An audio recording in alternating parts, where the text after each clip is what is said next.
Welcome to Negotiating Happiness, the show that helps you find happiness, success, and balance in your work and life. I'm Adriana, your host for this journey into entrepreneurship and personal growth. We're broadcasting live on 107.7 and 105.3 FM in New Orleans as part of the United Public Radio Network. We explore the latest strategies, insights, and stories from successful entrepreneurs and experts. From managing stress to building a thriving business, we've got you covered.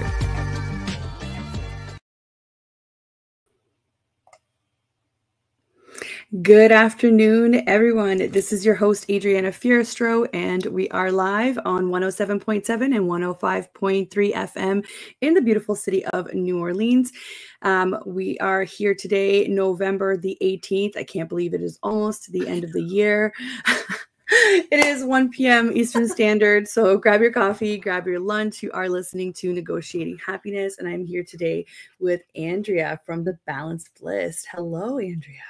Hi, I'm so excited to be here hanging out with you for this hour and everyone else who is joining us for the chat.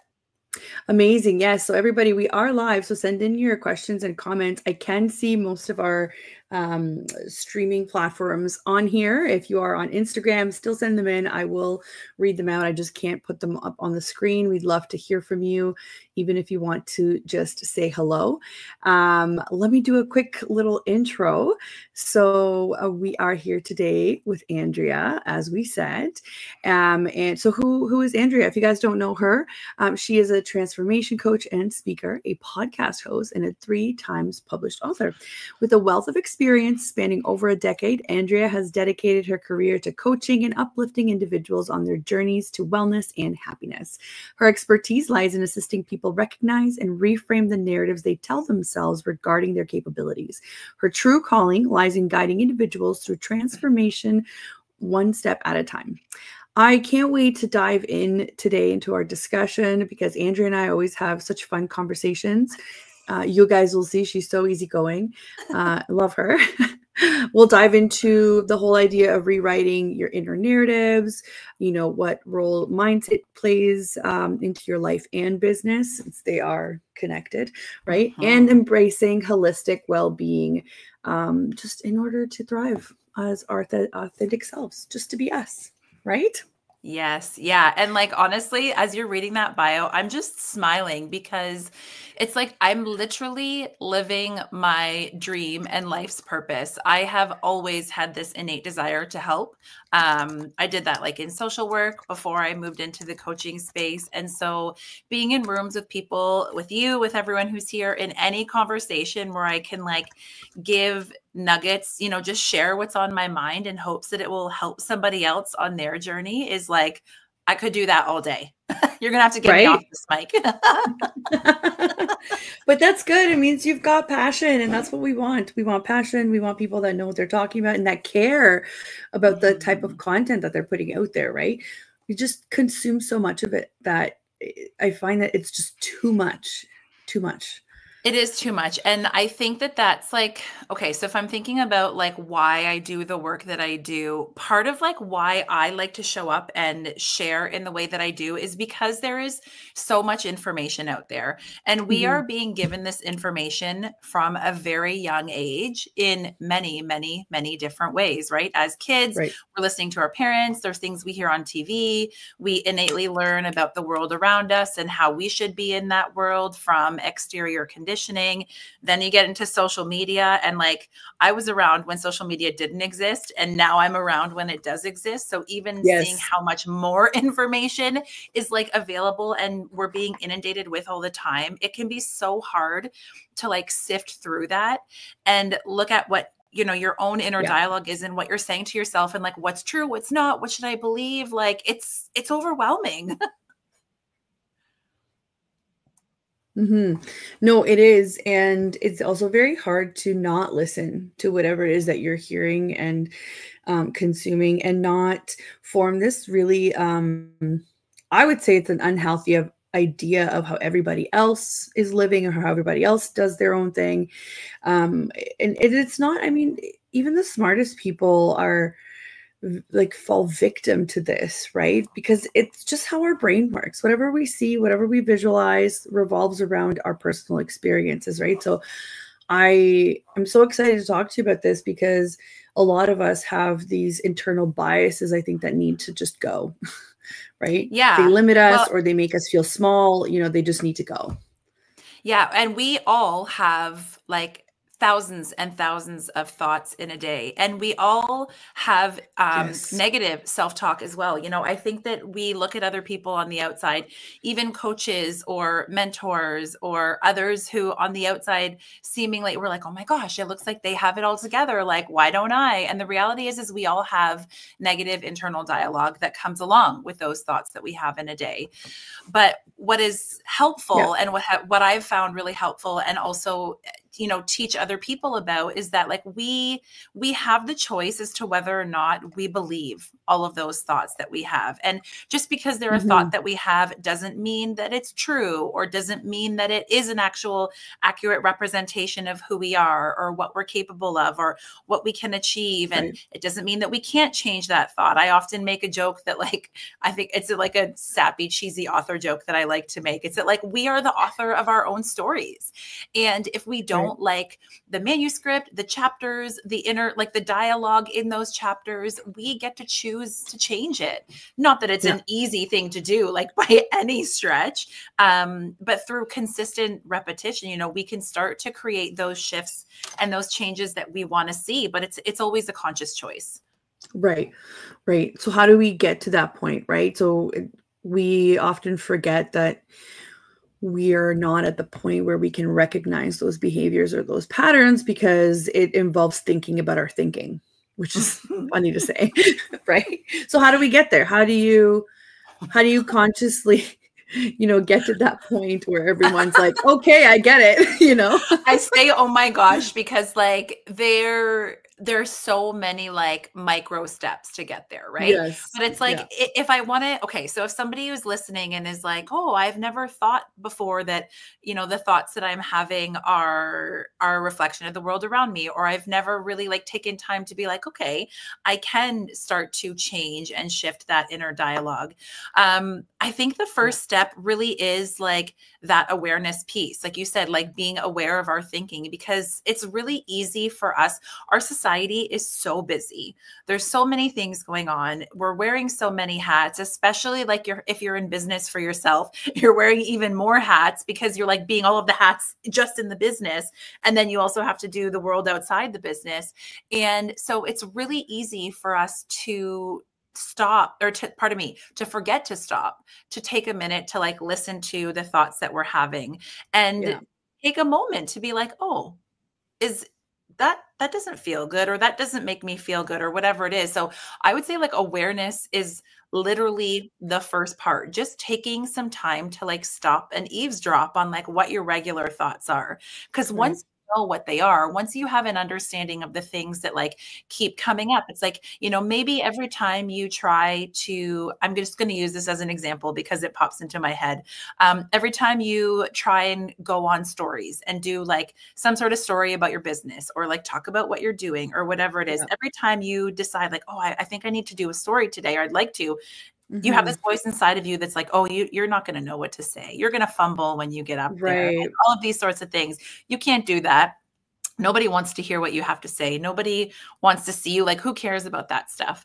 If those thoughts are regularly coming up and you're not aware of them, then they're going to keep holding you back from doing that live or launching that new thing or going out onto that new business venture or asking for what you need in your life, like all of these different things. And so when you can start to create some awareness and just some listening, it's a tool I give my clients. It's literally eavesdrop on your thoughts. Spend a week being like, okay, what are the things that are coming up consistently? Because then you can start to identify what those are and work through them even more so that you can start to shift those thoughts that really aren't serving your mindset in your business and your personal life.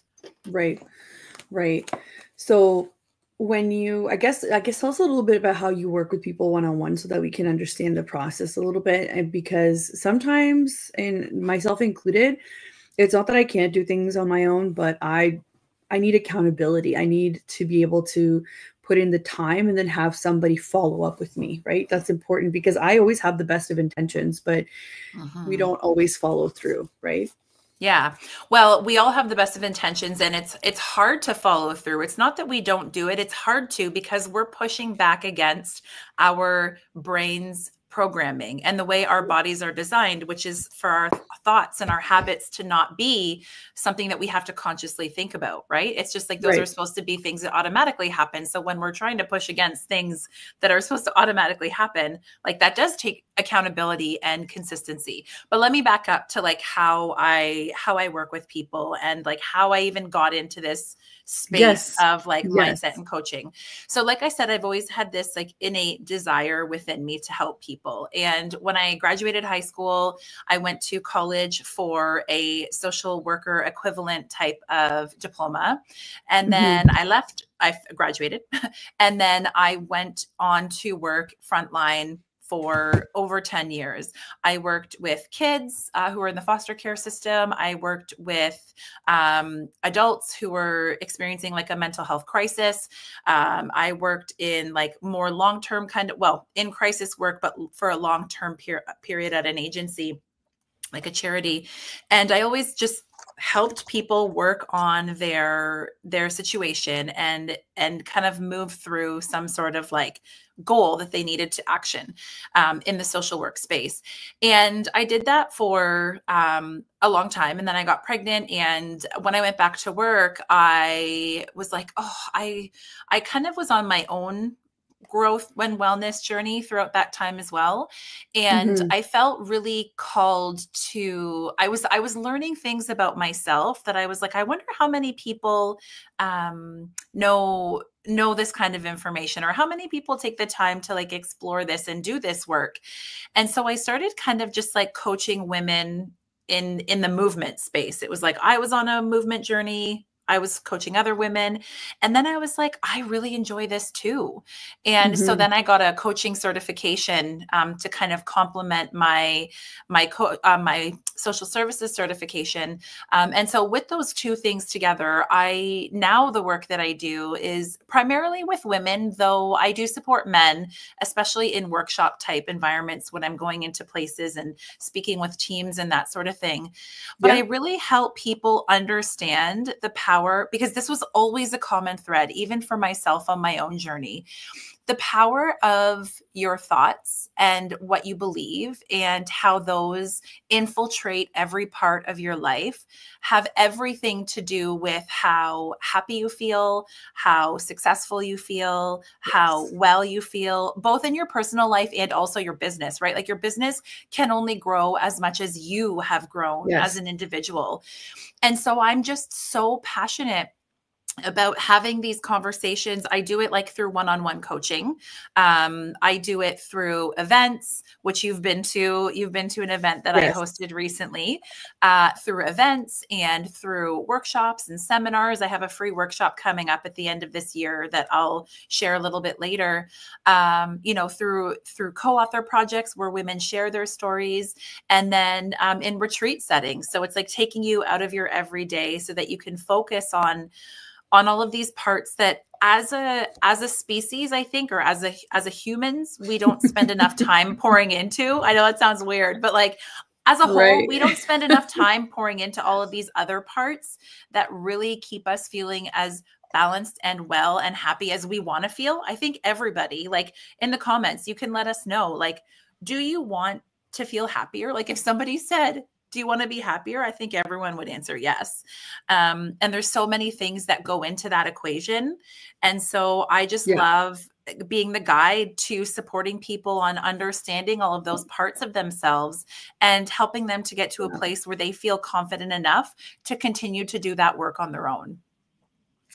That's amazing. And um, I always love hearing about people's journey and how they started into all of this. And I love hearing how it kind of, went from your own inner work, right? And that's where it kind of stemmed out of, and you wanted to help people.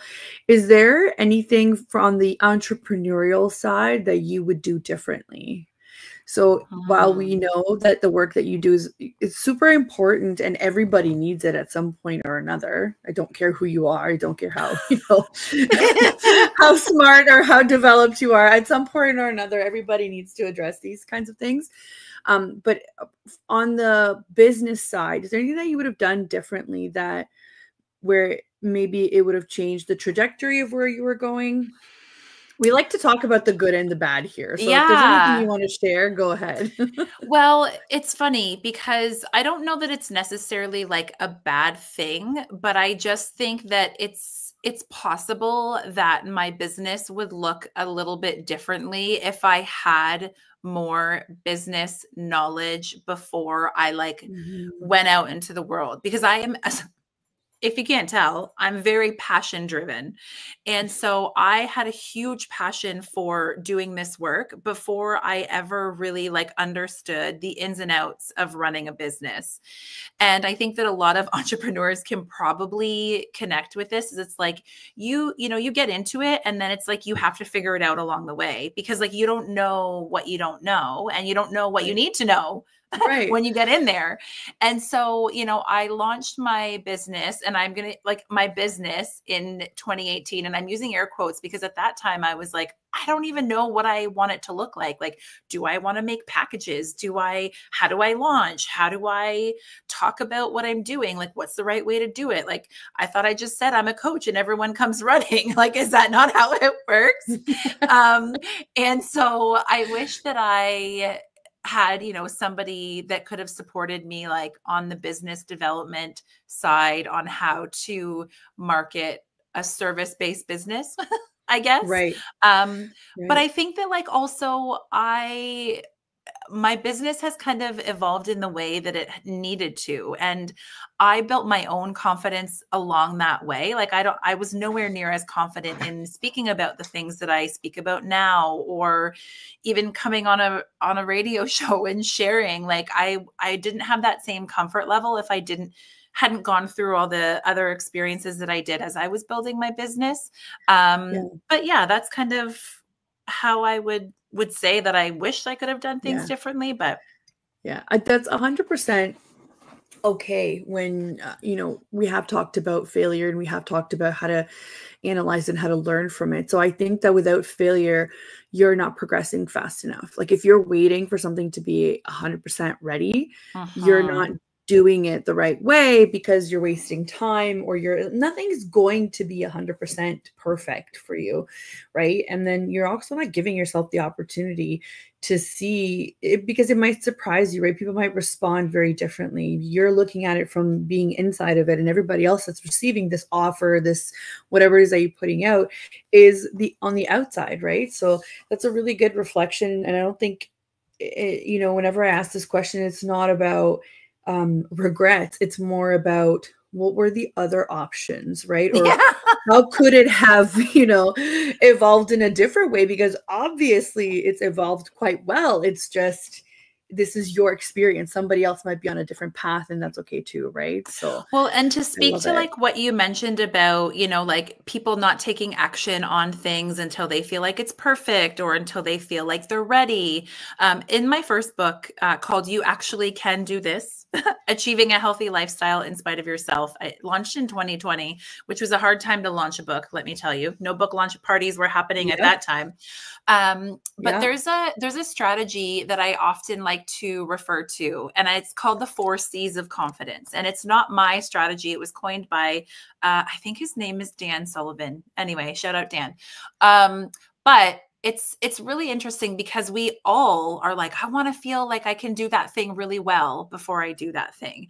And this strategy actually says that the confidence that you're Right. looking for to do the thing doesn't come until you have built confidence in doing the thing. And the only way you can do that is by actually like doing it, scared, unsure. And so these 4 C's to confidence, the first C is you Yes. have to have the commitment to do it. You have to be committed. You have to be like, okay, this is what I'm doing. Then you have to have the courage that goes along with that, of like doing it scared, doing it unsure, being okay with tripping up or, failing you know, all failures are an opportunity for learning. And then you have to like do the actual thing, right? You have to like build the capacity to Right. doing that thing through committing to it and through having courage. And then once you do all those 3 C's, then the 4th C comes, which is the confidence that we're looking for to do the thing in the first place. And there's so many beautiful things that happen when you do it scared, and when you do it with courage, and when you step outside of your comfort zone and do things that make you feel scared and unsure. You learn incredible things about yourself. You give yourself this like, you give yourself evidence, going back to like that eavesdropping on your own thoughts and like changing that inner narrative that you have. Yes. The only way to change those thoughts is to give yourself evidence of a belief otherwise. And you can only give yourself evidence if you're actually doing things to create that evidence. You know what I mean? And so it's, Right. Yeah. we have to do it scared. We have to do it unsure. We have to do it if it's uncomfortable. But that's also living, you know, that's how you grow and evolve as a human, which is, I've learned to be like a really, really, it's living. That's what I'll say. It's living. Yeah. Yeah. For anybody that's watching, I just went on Amazon to find Andrea's book, because who doesn't need, you know, a refresher of how to get that confidence. And it's wild just how much confidence affects everything in our life. I love that. So you guys can probably find it on Amazon. I did paste the link in the comments as well. But you said you had a couple of them, right? Well, here you go. We're browsing Amazon together. Yes. That's what we're doing right now. This is You had a my couple first of them. book. Hold on. Let's see. Yeah. So that one. And then these are just, so in sharing about what I did with people, you know, so I coach one-on-one, but I also have like these community mentorship co-author spaces where, I mean, if you want to grow on a personal level exponentially really quickly, share your story in a chapter in a book and see how much you grow throughout that process. I started the Body Bliss trilogy in 2021. And in each of those books, there's 15 women in the first one, 8 in the second, 9 in the third. And do you remember reading like Chicken Soup for the Soul books as like a teenager? Yeah. Yes. So these are similar to Chicken Soup. They're anthologies. Each chapter is a different woman sharing their story. Yeah.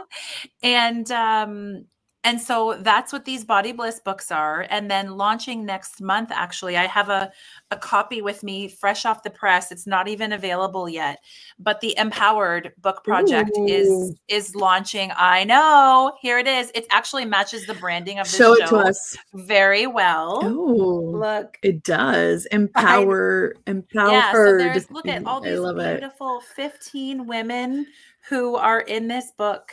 And so book 1 is launching in December, and then we're actually onboarding authors for book 2. Any woman that has a story of resilience, overcoming whatever it is, if you've been through something hard and you want to share about it, that's where these happen. So every time I launch one of these books, I write something in it as well. And I'm in the process of writing a second book because I keep learning and keep growing. But I actually need to finish that one. Yes. So funny how that works to entrepreneurs and starting 1,000 projects, right? I'm going to pop Andrea's Instagram in the comments as well, so that you guys can just go from there, so that you can get her it's at the.balance.bliss, just as you can see it on the screen as well. Andrea's very active on Instagram if you wanted to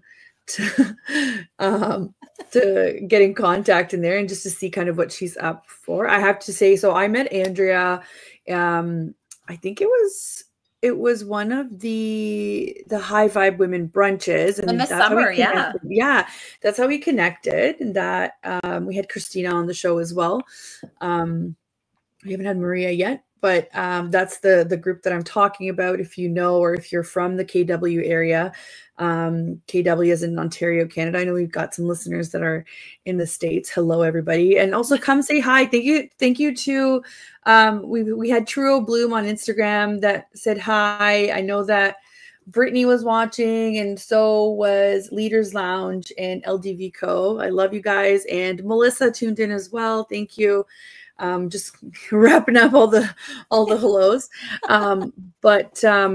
Then I went to one of Andrea's events. And can you remind me what it was? What was it? Was it called? The Bloom? Yes. Yeah, The Bloom Social. Yes. Which Yes. are okay. So let me total sidebar here. So Yes. in this, like, I want to change the narrative for women. I want to help them to grow and evolve. I have 3 really incredible friends who are also committed to doing the same. And so about a year and a half ago, maybe 2 years now, we connected. I won't go into the whole story, but we were just like, we need to bring more rooms and conversations about growth, about authenticity, using your voice, being in rooms with women who are not just talking about the weather and like how many kids they have and how frustrating it is. Like, I mean, we talk about those things too, but it's about beyond more than that, being seen and heard and safe. And so we had a massive over 100 women event back in March of this year. And then we are now hosting smaller kind of social events that are in the evening, each one different themed. So this last one was, you know, we all vulnerably shared hard things that we've experienced and the lessons we learned from them. In February, we're having another one. The theme around that is going to be relationships, both with yourself and also with those in your life.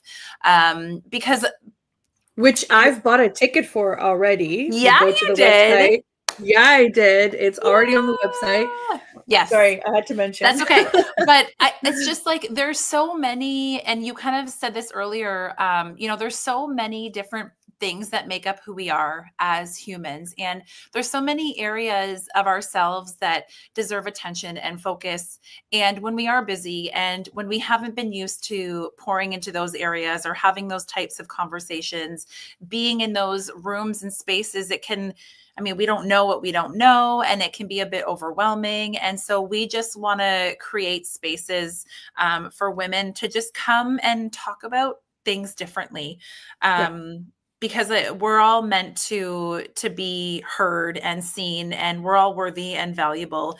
And so that is like the common thread between all of the things that we do. And that's kind of what brought us together. But yeah, I love these kinds of conversations that just give us nuggets to think differently. It was very good. I mean, obviously we were in a room full of women. I don't know the numbers. It wasn't like it was a 10-person. No, there were 60. There were 60 women there. Yeah, so plus our camera crew of men who just like love what we're talking about too. Yes, it was really funny. I saw a couple of glances between them, and I'm just like, oh, this is hilarious that you're just, you know, here with 60 women. But I have to say, it did feel personal, right? Because people were sharing, and I think I was trying to do too many things. Again, wearing all the hats. I was like, let's take some content. Let's, you know, do I take this shot? Do I do this? But then when I was listening, I think I was almost afraid a little bit of going too far in, because then I can't control what's happening with my eyes. So I was like, all right. Which is a good thing. It's a good thing, right? But it's just a very different kind of networking, or very different kind of event. I really enjoyed it. So I am going to the one in February as well.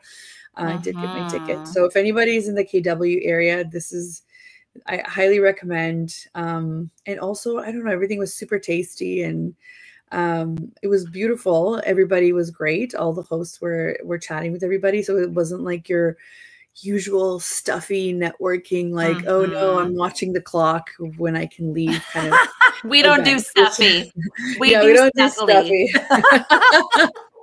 Snuggly, I love it. Oh my gosh. Yeah. So well, I think it's just because we're not really used to that. Like, it feels very, you know, when you said that you didn't want to go too deep because you were worried about what would be happening with your eyes, I laughed because I am a very sensitive, emotional, really feel everything very deeply type of person. And for a long time, and I could cry on a dime. I was doing a live this morning, reading a chapter from my book, and I was like tearing up while I was doing it.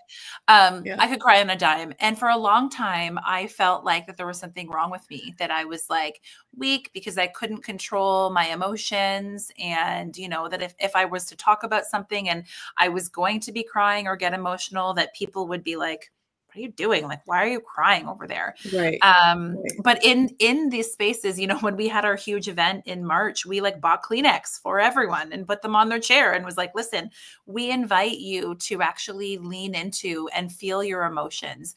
I think that this is why I shouldn't say I think. My suspicion is that this is why, you know, a lot of us will just kind of, we're like, okay, this thing happened to me, this hard thing, or I feel some emotions about it, but I'm like not going to sit with it. I'm just going to move on to the next thing. Like I don't have time to be sad, or I don't have time to be happy or celebrate ourselves. Like we experience this entire range of emotions as humans that we only allow ourselves to feel like half of them. Right. And so when we take some time to sit with that and let them flow and not push them away, it's just another way that we can honor ourselves in this human experience that we're having, to just like let them out. And so, but we're not used to that. We're not used to being like celebrated for crying, or we're not used to like being given permission to let it out. Especially not in business. Like if you think in the traditional sense, you know, crying doesn't belong in business. So it's something that I think a lot of women feel that it's natural, and we understand that it's a release, but it's like you're in business, you're potentially around people who you could network with, and it's not, maybe they think it's not appropriate to just start crying or whatever. But I think from what you're saying, right, we just need to kind of be human first, and then everything else comes to you. And I do believe that with business as well. So even if we make connections, like I don't go to a networking event to be like, here are what my packages are. That never happens. It's more of like, do I like your vibe? What can we connect on? And I have to tell you that almost every single networking event that I've been to in person, I've walked away not immediately, or sometimes immediately, but not immediately. I've walked away with the project, whether it happened after a week or, you know, a month or 2 or 4 or 5 or 6 months. It's happened because you put that, you know, you put your human side first, and people can connect with that, and people can say, I can trust you. I can understand the value that you bring. So maybe I do want to work with you. So whenever you're thinking, hey, you know, crying does not belong in the business area, I think I think the better question is, you know, when do we make time for that? Because it has to exist. It doesn't just disappear. Like you said, you're not just suppressing it. It has to come out at some point. Like obviously don't cry when you're like closing a deal with your client, but cry after. Yeah, cry after. But you have to let that out in a positive way at some point, or else we maybe go the other way and it's negative, right? Yeah, I like what you said though, that like we are humans first, because we are humans first. And when we're not acknowledging that, one, in a room with other humans, you know, if we're really just there so like business focused, you know, it's like, yeah, okay, sure, you can't measure in the moment an ROI on like human connection, for example, but there's so many long-term benefits and results from that. But also like on an individual personal level, like if we don't acknowledge that we are humans first and owners, founders of our businesses second, I think that we're doing ourselves a really big disservice. You know, like, okay, so the example that I'm thinking of is like stress management and resting, because I think that like managing stress, and stress does come with being in business for yourself, and also resting, or I guess not resting, also can come along with having a business and wearing all of the hats, and you know, doing things to prioritize managing the stress that we hold, that we carry. You know, listening to our bodies, maybe physically when they're sore and they're tense, or we have headaches, or you know, we're feeling it maybe like when we're really irritable, like not listening to those cues and also not resting are not going to create the space for us to have a really thriving business and personal life that we all want to have. And so Right. taking the time to, once a week or once a month, carving out time to go for a walk outside, or like carving out time for that massage or that lunch with a friend that you really enjoy, or making sure that you're shutting your laptop early, or not working until all hours of the night. Like all of these things, while they don't have a direct correlation to like what's the return on that investment, but they actually are so valuable when it comes to being in business, because you are your biggest asset. We talk about assets and we talk about like, all those business terms that I didn't know when I started my business, but like you are your biggest asset when it comes to whatever endeavor that you're on. And if you're not taking time to prioritize and pour into that resource, then the castle will crumble if you're not building up the foundation. Yes. So before we go on here, we've passed the halfway mark, but I wanted to make comments about what you said because it kind of fits into what Suzanne is saying, the Instagram comment, the True Bloom that I posted here. Yeah. So for those of you that are just tuning in, I'm your host, Adriana Fierstro, and you are listening to Negotiating Happiness. And we are live on the United Public Radio Network and UFO Paranormal Radio Network on 105.3 and 107.7 FM in New Orleans.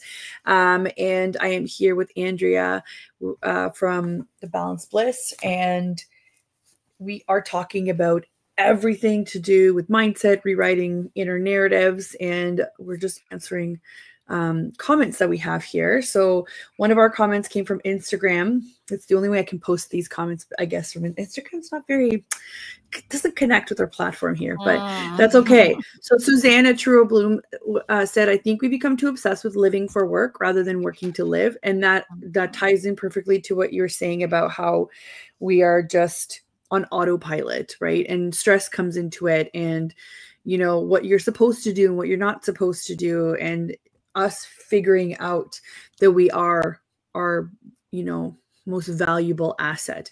I say that, and also time, right? So it's not money, it's not anything that money can really buy you because you can't get time back, right? So what does that mean? That means that you should probably invest the most time in you. You are, as your most valuable asset. So that kind of went really well with that. We are, working to, I guess, we're living to work instead of working to live.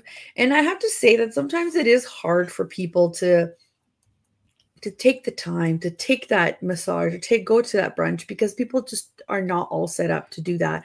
They don't have maybe some of those privileges, especially with time or money, but if you can do little things for yourself that make you feel alive, that's what you should do.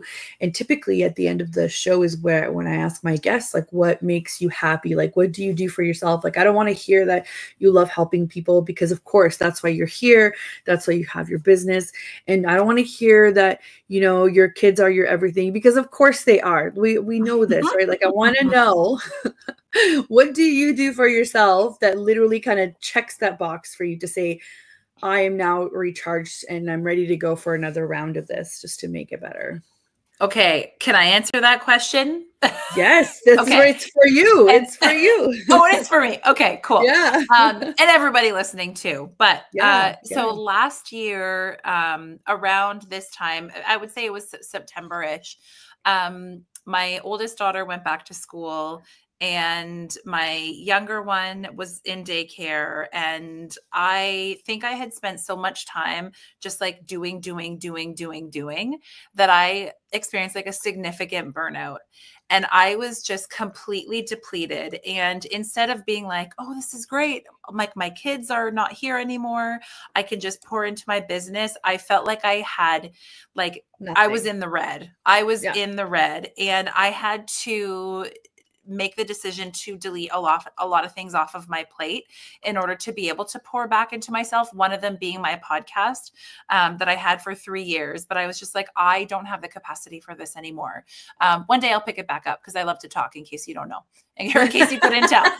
But I really, like, there were things that I was doing, like I was working every night, like into the evening. I wasn't like spending any time doing things that like just made me happy because there was no time for that.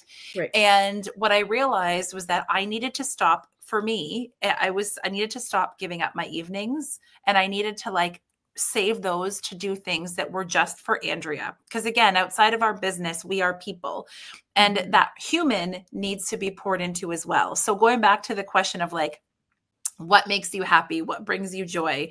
There's a few things that I have now taken up, hobbies, we'll call them, that I'm not going to try and sell on Etsy, that I'm not going to like try and turn into a business, that Right. they're literally things that I do just for me that make me happy just because. One of them is making bracelets.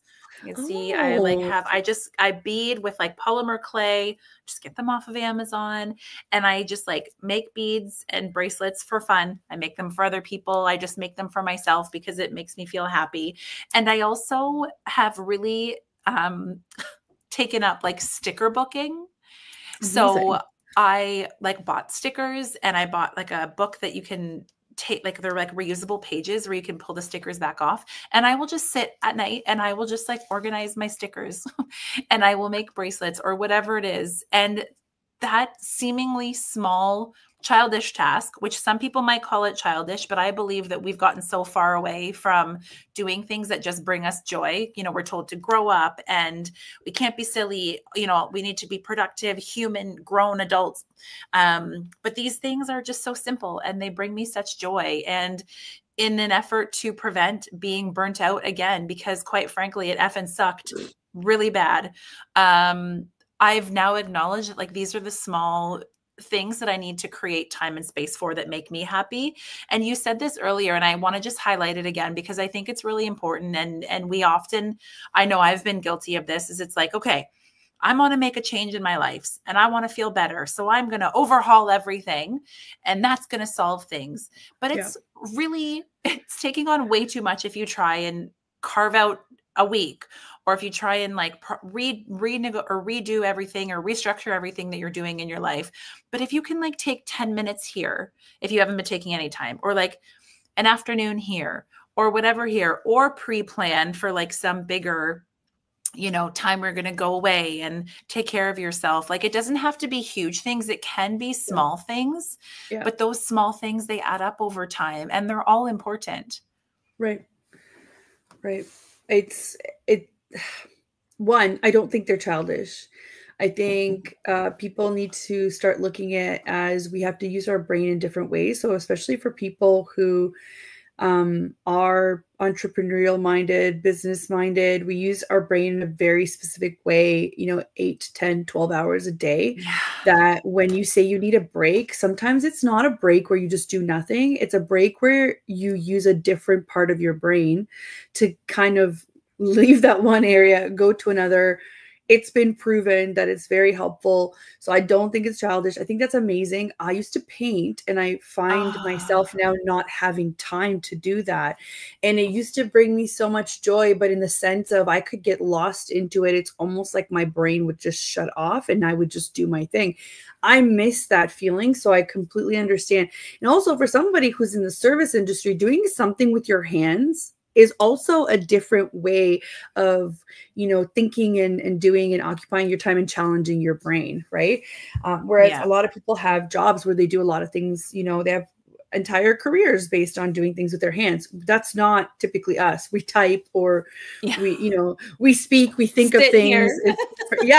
So doing things with your hands is so beneficial. So no, I don't want you to minimize it that way, because I think it's really important that these are the little things. And this is what people want to know about some of us, you know, especially when they want to work with you.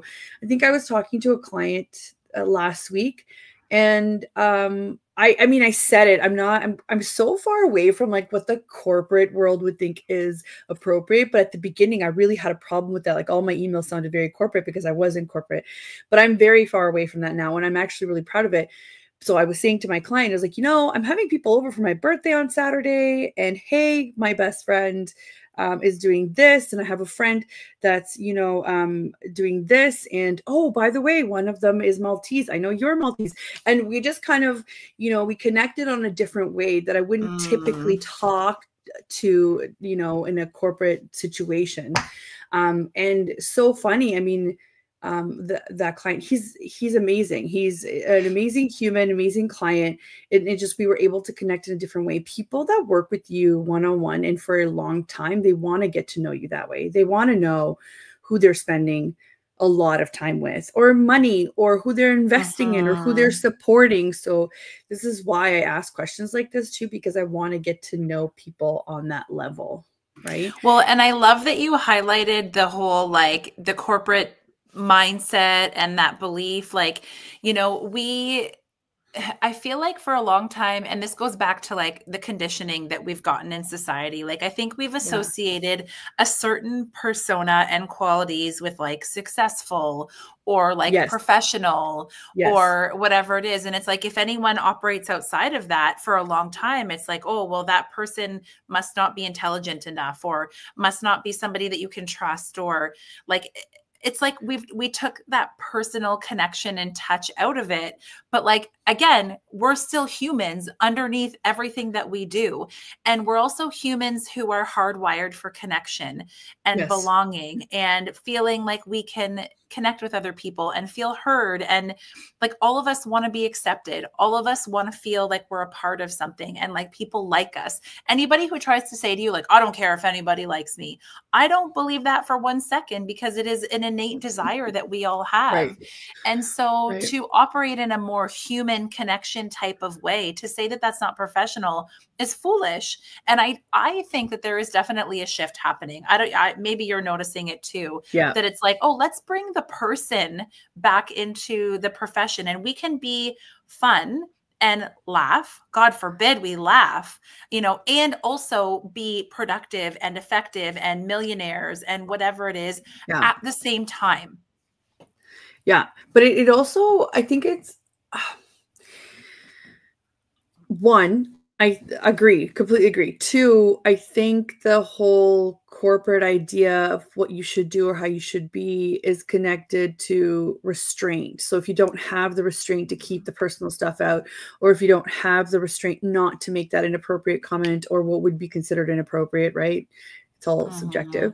It's it's about restraint, and it's about, oh, maybe not that you're not intelligent, but maybe you don't have the restraint to do this.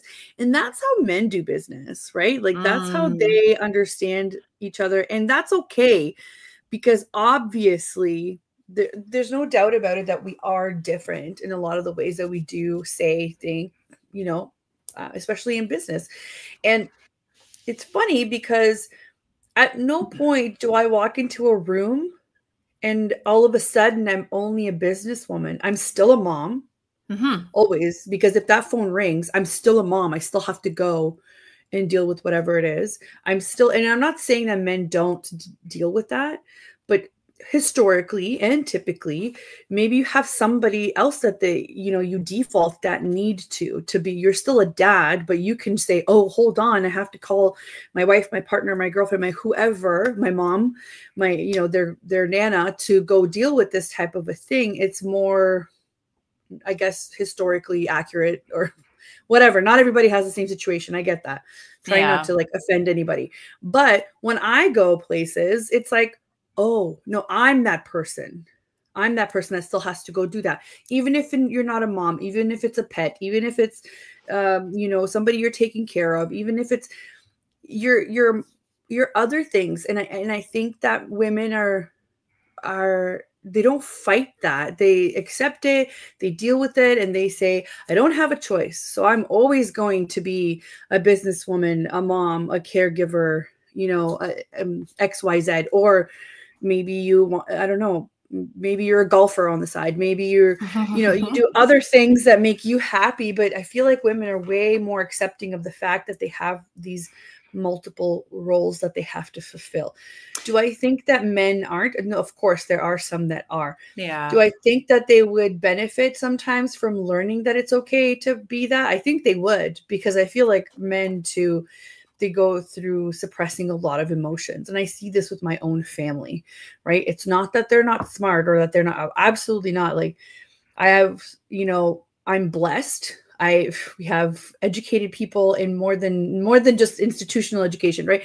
In my family, and I can see them like, the difference between this, but you struggle with this mentally too. And it's, I think, oftentimes because you're supposed to be the man, you're supposed to be the provider, blah blah blah, and that's your entire role. Whereas with women, it's like, no, you're supposed to be what everybody needs you to be.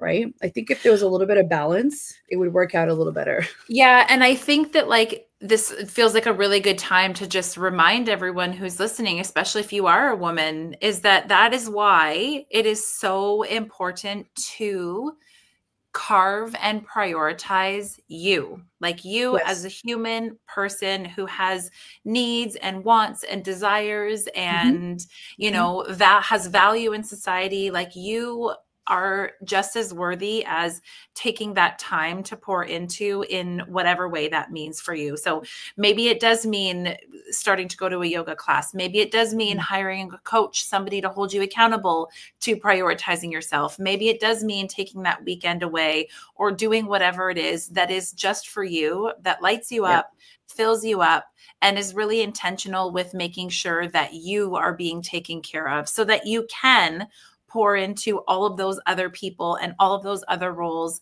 that you have. I'm just like so passionate about people, prioritizing themselves and like healing and releasing and just connecting with themselves. Yeah. So speaking of connecting, I did take a look through our sneak peeks there. Tell us a little bit about the retreat that you've got planned. Oh, yes. So in April 2025, so it's actually 4 months away, which is bananas, for 4 days, and it's 5 nights because I want to make sure everyone has a day to get there and get settled. April 15th to 18th, I'm having a women's retreat in Punta Cana. So this is both for entrepreneurs. As if you're an entrepreneur, it can be a business write-off because it is coaching and personal growth. But also just for women who are wanting to reconnect with themselves, spend some time taking a vacation, which everyone wants, but with intention. So it's 4 days long. Each day has a different theme of reconnecting with yourself, refreshing, letting go of some stuff that we're all holding on to stuff, releasing some of that stuff, connecting with the other women. And it is in a sunny tropical environment. We're going to the Malia, Punta Cana Beach Wellness in Punta Cana, obviously. It's a beautiful, wellness-focused, all-inclusive resort. So everything, all you have to do is say yes to the retreat and everything else is taken care of for you, because that's what it's meant to be, is that like opportunity to pour back into yourself in a really wellness-focused way. Yes, that's amazing. Highly recommend if you've got the time and the budget, because it's almost like I've ran a retreat before, not in a very sunny location, but we had a very nice location in Ontario on a lake. And even that, I think it was the perfect blend of, some time for yourself, but also you're doing some things that are, for development. And if you are a type A personality, that stuff kind of sometimes goes in hand, and your brain can be all filled with dopamine to be like, I am being so productive, but also I am lounging on a chair for, an hour here, an hour there. This is also something that could be categorized as one of those things that you do for yourself, right? And for your business. It was really important for me to balance those two things of like having time just to like integrate, be quiet with yourself, enjoy the scenery around you. But also, if you think about, if you listen to a show like this, or you have a podcast that you listen to, or something that, an event that you go to that you enjoy, and you get nuggets from that, think about how much that change can be catapulted when you take yourself out of your life for 4 days and have like intentional time, how much clarity can come in areas of your life that you didn't even realize you could get clarity from by just removing yourself when you're journaling and spending that intentional time. So I recommend it for anyone. There's only 7 spots left.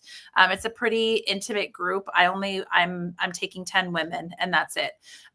So yeah, if that's of interest, it's a great way to invest in yourself and in turn in your business next year in 4 months. I know. So I've pasted the link in all of our locations here. You guys will find it, or you can go to balancebliss.blog/retreat. And you guys can get some of the information there. There's just so much that we can do, including, I guess I should ask you. So if, let's say we're running on 0, like you were running on this summer, and I can relate. For me, it was December of last year. I just let my calendar run wild, and I regretted it because I think I had 3 days off the whole month. And I had nothing. As soon as January rolled around, when you're supposed to hustle to kind of get everything back running, I was just like done. So if you were running on 0 and you needed to start something today that is very doable and reasonable and, I guess accessible to everybody, what is it that you would tell somebody to start doing? I would encourage them to, so if you want to do it today, take some time, literally sit down and just think about maybe not in your life, because that's a really big thing to think about, but even in the last week, what has felt heavy and what has felt light in terms of the priorities that you have, the expectations that are on you, what feels heavy and what feels light. And if there are things that feel light, great. Keep doing those. I mean, metaphorically on a spiritual level, right? Not like physically. And so the things that feel light, keep doing those things. Make sure that you have space in your calendar for the things that feel light. For the things that feel heavy, are those heavy things that you have to keep continuing to do? Or can you release some of those things that feel heavy? And if there are things that feel heavy that you can't release, then doing the light things is even more important, because then you can start to make sure that you have enough in you to be able to do those heavy things when they're balanced with the light. Yeah. Okay. That's amazing advice. And it's something that you can just do right now. Well, as we get off, we can do that. Well, we're 3 minutes away, which is wild because I feel like this just flew on by. There is actually one more thing that I want to mention too. I kind of said this earlier on, and then I said, I'll circle back to it, and I never did. But on Sunday, December the 29th, I'm hosting a free online workshop. It's an hour. And it's going to just be that opportunity for pause, and especially leading into the new year. It's going to give you some time to reflect on all of these different components that make up who we are. We're going to do a little bit of a rating, like how am I doing in each of these areas, and then do a little bit of action setting on what we can do to pour back into ourselves a little bit. And if you go to Instagram, you can register for that free workshop through the link in my bio. Yeah, it's amazing. So it's at _balance_bliss, and you can register there through Andrea's link in bio. That's amazing. I'm going to check my calendar, see what I'm doing on the 29th. Yeah, I'm going to see what I'm doing on the 29th. Well, thank you so much to everybody that tuned in. I really enjoy seeing everybody coming and saying hello or leaving comments. Again, thanks for working with me on Instagram. Everybody that was on there, I have to usually move over back and forth. Oh, technology, right? But I appreciate how patient everybody is. Remember that a lot of these links are going to be in the comments and on whatever platform you're watching on. And it's going to, if you didn't catch it all, catch it on SoundCloud. It will be posted shortly. And thank you to the United Public Radio Network. I really appreciate the platform. And Andrea, thank you so much for taking the time to coming and educating us. I really enjoyed it, and I hope you come back later Let me Anytime. know when you're doing when your book comes out, or before or after your retreat. Let me know, and we'll do it again. Okay, sounds fabulous. Okay. Thank you, everyone. Reach out to me. DM me. I love Yes. it. Yes, Instagram. So thank you, everybody, for tuning into the show. And thank you to the chat room. A big thank you to my Public Radio Network and UFO Paranormal Radio Network. We will see you guys next week.